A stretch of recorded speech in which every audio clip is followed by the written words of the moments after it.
Takže ESO roka skrátka znamená ekonomickú a sociálnu solidaritu.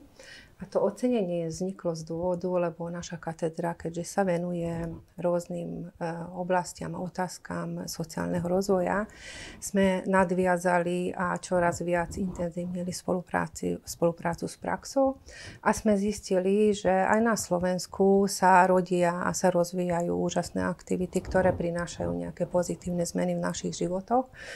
A sme považovali za potrebné, aby sme v spolupráci s Národohospodárskou fakultou zriadili takéto ocenenie. Ale treba robiť osvetu, treba robiť vzdelávanie, treba verejne uznať tie subjekty, ktoré konajú prospech nás všetkých a prispievajú k pozitívnym zmenám.